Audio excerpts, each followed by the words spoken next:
दिल्ली की मुख्यमंत्री ने एक बार फिर कुछ ऐसा बोल दिया है कि मोदी जी की हालत ही टाइट हो गई है। एक तरफ मोदी सरकार बार बार कहती है कि चुनाव आयोग निष्पक्ष है, ईवीएम से छेड़छाड़ संभव ही नहीं है, लेकिन अब खुद बीजेपी की नेता ने ही पोल खोल दी है। दिल्ली की सीएम रेखा गुप्ता ने कहा है कि हाँ, हम ईवीएम हैक करते हैं। जी हाँ, देखिए इस वीडियो को। हमने कर लिया तो बुरा लग गया, ये सही है मामला। दिल्ली की सीएम रेखा गुप्ता का बयान सुनकर तो मोदी जी के होश ही उड़ गए होंगे, सोच में पड़ गए होंगे कि आखिर ये महिला बोल क्या रही है। खैर, अब सवाल उठने लगे हैं कि क्या वाकई रेखा गुप्ता ने गलती से या फिर जानबूझकर मोदी सरकार की असली चाल का खुलासा कर दिया है, और क्या अब उनसे इस्तीफा लिया जाएगा। वीडियो देखा आपने, बयान सुना आपने, अब खुद तय कीजिए कि इस बीजेपी की ब्लंडर क्वीन ने इस बार कितनी बड़ी बात कह दी है कि मोदी सरकार के होश ही उड़ गए हैं और विपक्षी नेता मजे लूट रहे हैं। हाँ, एक बात कहनी है कि जब से विपक्ष संसद में मजबूत हुआ है, मोदी सरकार के नेतागण और बीजेपी के नेताओं का माथा सुन्न पड़ा हुआ है, एक दूसरे के ही पोल खोलने में लगे हुए हैं, जिसे देखकर लोगों को भी लग रहा है कि ये लोग सरकार चला रहे हैं या फिर कुछ और विपक्षी नेता कुछ इस तरह से मजे ले रहे हैं। जी जी, बिल्कुल इसी तरीके से। आर यू कॉमेडी मी?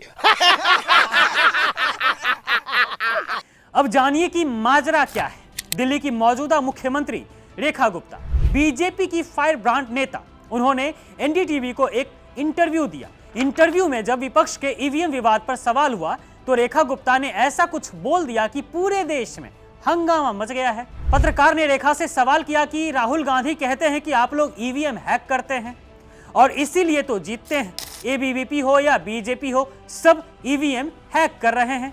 चुनाव आयोग आपके साथ है हर जगह, इसलिए आप जीत हासिल कर रहे हैं। जिसके जवाब में रेखा गुप्ता ने क्या कहा वो तो आपने सुन ही लिया होगा। उन्होंने कहा कि हाँ, हम हैक करते हैं ईवीएम।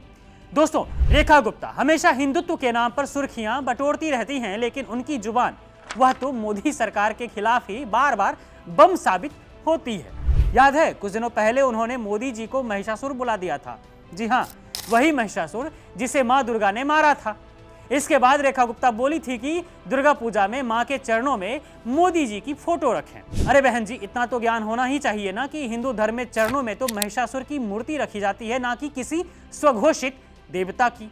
यह बयान सुनकर तो सोशल मीडिया पर भूचाल ही आ गया था, लेकिन रेखा जी रुकी कहां। कंगना रनौत और स्मृति ईरानी की तरह वो भी मोदी जी की चुनी हुई नेताओं की लिस्ट में शामिल हो गई। वो लिस्ट जहां हर नाम मोदी की नैया डुबोने पर तुला रहता है।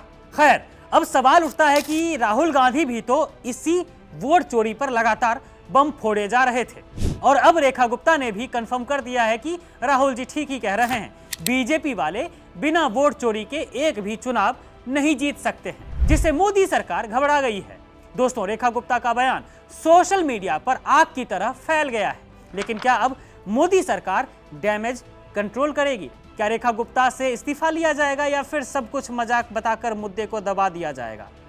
दोस्तों, रेखा गुप्ता का बयान कोई आम बयान नहीं था। ये उस लोकतंत्र की बुनियाद को हिला देने वाला बयान था जिस पर चुनावी प्रक्रिया टिकी हुई है।